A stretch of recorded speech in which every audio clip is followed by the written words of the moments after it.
मैनपुरी में उपचुनाव का बिगुल बज चुका है। समाजवादी पार्टी के गठन के बाद से हमेशा से ही ये सीट सफाई परिवार के पास रही है और मैनपुरी हमेशा से समाजवादी पार्टी के गढ़ के नाम से जाना जाता है। सपा संरक्षक मुलायम सिंह यादव के देहांत के बाद इस सीट पर उपचुनाव हो रहा है, जिसके लिए प्रचार प्रसार बड़े जोरों से चल रहा है। समाजवादी पार्टी हर पुरजोर से प्रयास कर रही है जिससे जनपद मैनपुरी लोकसभा पर पुणे विजय प्राप्त की जा सके, जिसके चलते सपा प्रत्याशी डिम्पल यादव के साथ समाजवादी पार्टी के राष्ट्रीय अध्यक्ष आज जनपद मैनपुरी पहुंचे, जहां उन्होंने कार्यकर्ता सम्मेलन को संबोधित करते हुए सपा प्रत्याशी डिम्पल यादव के समर्थन में वोट की अपील की और मंच से बोलते हुए उन्होंने कार्यकर्ता सम्मेलन में उपस्थित कार्यकर्ताओं व पदाधिकारियों को नेताजी की स्मृतियां याद करते हुए नेताजी के कई किस्से बताए और उन्होंने कहा कि नेताजी एकमात्र वो इंसान थे जिसके कारण मैनपुरी में सैनिक स्कूल, आगरा लखनऊ एक्सप्रेसवे, मैनपुरी की जनता सदैव उनके लिए पारिवारिक रही और मैनपुरी की जनता ने हमेशा से ही नेताजी का सम्मान किया है और उनका नाम बढ़ाया है। ये चुनाव समाजवादी का चुनाव है, ये चुनाव नेताजी का चुनाव है और हमें इस चुनाव को जीतकर नेताजी को सच्ची श्रद्धांजलि देने का काम करना है और नेताजी की विचारधारा को और नेताजी के नाम को बहुत ऊंचाइयों तक ले जाना है। कार्यकर्ता सम्मेलन में पहुंचे राम गोपाल यादव ने कहा कि गलतफहमी सबको हो जाती है और भाजपा को भी हो गई और वो गलतफहमी 8 तारीख को खत्म हो जाएगी। बीजेपी तो नकली भक्त हैं, राम की समाजवादी असली भक्त हैं। कार्यकर्ता सम्मेलन में उपस्थित समाजवादी पार्टी के प्रदेश अध्यक्ष नरेश उत्तम पटेल व पूर्व सांसद धर्मेंद्र यादव ने क्या कुछ कहा, देखिए इस रिपोर्ट के माध्यम से। यहाँ पर क्या कहना?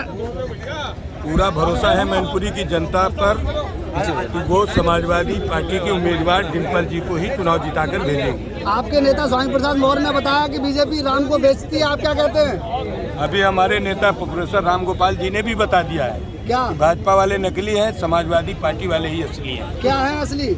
असली भक्त किनके? सबके, सारे महापुरुषों के, सारे भगवानों के। इतनी बौखला गई है कि विदेश के जो दौरे थे वो सब रद्द कर दिए हैं, क्या लगता है आपको? कई बार लोगों को भ्रम हो जाता है, बीजेपी वालों को गलत फहमी है, तो दूर हो जाएगी 5 तारीख को सब। मतलब अब की बार ऐसी गोलबंदी लोगों की है कि चारों को ना ये चित नजर आएंगे जो सपने देख रहे थे। कोई सपना देखना उनका बेकार था, तो देवा स्वप्न था उनका। और हम ये कहना नहीं चाहेंगे कि they are living in fool's paradise, ये मैं नहीं कहना चाहता। जिम्मेदारी मिली है मैनपुरी विधानसभा को, तो 5 विधानसभाओं में सबसे अव्वल कौन सी विधानसभा रहने वाली है? अब देखिए, ये तो स्वाभाविक तौर पे विधानसभाओं में जसवंत नगर करहल एक अलग मुकाम रखती है इस लोकसभा के अंदर, लेकिन मेरा प्रयास होगा कि मैनपुरी की इस विधानसभा जहाँ से मुझे जिम्मेदारी पार्टी ने दी है, यहाँ से भी मैं ऐतिहासिक और बड़ी जीत करा पाऊँ, ये मेरा प्रयास होगा।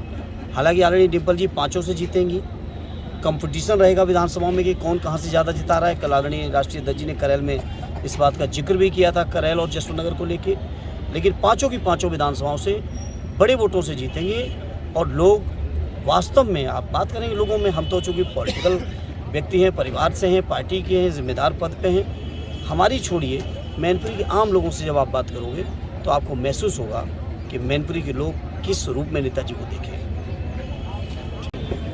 बहुत चीज़ थी, वो जो समझते हैं वही समझते हैं, बाकी लोगों ने तो वही बात। मोबाइल देवेंद्र भैया अभी चमक करिए। सांसदी बड़ा आपके लिए वो है, नेताजी की सीट ये खाली होने के बाद यहाँ चुनाव हो रहा है, किस तरीके से देखते हैं और क्या मानते हैं? ये चुनाव नेताजी की श्रद्धांजलि देने का चुनाव है। पार्टी के राष्ट्रीय अध्यक्ष जी ने सभी मैनपुरी लोगों की भावनाओं के अनुरूप आदरणीय डिम्पल जी को यहाँ से उम्मीदवार बनाया है और माननीय डिम्पल जी को यहाँ के लोग ऐतिहासिक वोटों से जिताएंगे और नेताजी के प्रति जो लोगों का भाव है उस भाव को व्यक्त करेंगे और नेताजी को श्रद्धांजलि देंगे और देश के लोग महसूस करेंगे कि मैनपुरी नेताजी के लिए क्या था और नेताजी मैनपुरी के लिए क्या था। नेताजी से आपका अलग लगाव था और नेताजी आज नहीं है, तो उसके अलावा आप राजनीति में आए और तमाम चीज़ें थी, किस तरीके से देखते हैं उस नज़रिए को? हर रूप में देखने का मौका मिला नेताजी को, परिवार के मुखिया के तौर पर, पार्टी के मुखिया के तौर पर, हर मौके पर गाइड करने वाले और हर चुनौती में मजबूती के साथ हाथ पकड़ के उत्साह बढ़ाने वाला व्यक्तित्व था। मैं तो चूँकि परिवार का हूँ इसलिए मुझे सौभाग्य ज़्यादा मिला शायद, लेकिन ये केवल बात मेरी ही नहीं है, बल्कि उत्तर प्रदेश के समाजवादी पार्टी के हर वर्कर के दिल में यही बात होगी अगर आप अलग अलग किसी भी साथी से पूछेंगे। कभी कोई साथी अगर किसी परेशानी में आया होगा, चुनौती में आया होगा, कष्ट में आया होगा, उसका परिवार कष्ट में आया होगा, तो नेताजी किस तरह से लोगों का साथ दिया है, ये लोगों से आप पूछ सकते हैं। इस चुनाव का कड़ा मुकाबला किस तरीके से मान रहे हैं? क्या बीजेपी से किस तरीके की टक्कर है और क्या? कोई कड़ाड़ा मुकाबला नहीं है। मैनपुरी के लोग जबरदस्त समर्थन देंगे आदरणीय डिम्पल जी को, और ज़्यादा से ज़्यादा, अधिक से अधिक दिलों से श्रद्धांजलि देने का काम करेंगे। बाकी तो चुनाव है, लड़ें, जिसको लड़ना है तो लड़ें। नेताजी 94,000 से जीते थे, क्या मानते हैं कि अब कितनी जीत होगी? बहुत बड़ी जीत होगी, उससे बड़ी जीत होगी, उससे बहुत बड़ी जीत होगी। मैनपुरी